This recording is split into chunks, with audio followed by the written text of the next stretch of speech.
Good morning mga katomboy. Ito nga pala ako, daladala ko ang aking harara ng buhay ko. Ito nga pala, nilalagay ko pa ito sa ulo.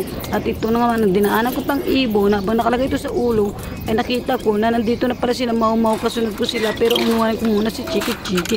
Ano ba naman yan mga Chiki? Akala mo gutom kayo? Pinakain ko naman kayo kahapon. O sige, Chiki, dyan na kayo, lalabas na ako.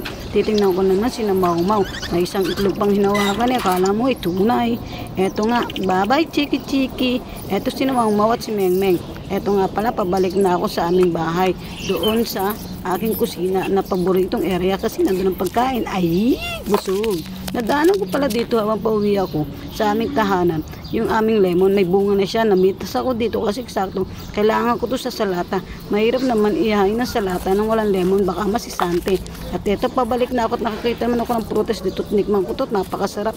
Wow, gutom yan. Eto, nandito na ako tunay. Nasa kusina. Binuksan ko na ang pinto. Nilabas ko na ang mga lemon na aking nakuha para sa gagamitin kong salata. Kinuha ko na rin si Super Mario at nilagyan ko na rin ng nido. Kasama na rin naman ang sugar ng pampasweet, pampatamis, katulad ng Love Life mong matamis. Nilagyan ko ng barakong kape para kaya ipaglaban tulad ng jowa mong kay iniwan. Ayan, hinalo-halo tulad ng paghalo-halo sa inyong Love Life. Kaya naman ikaw higupin mo at masarap. Thank you for watching guys.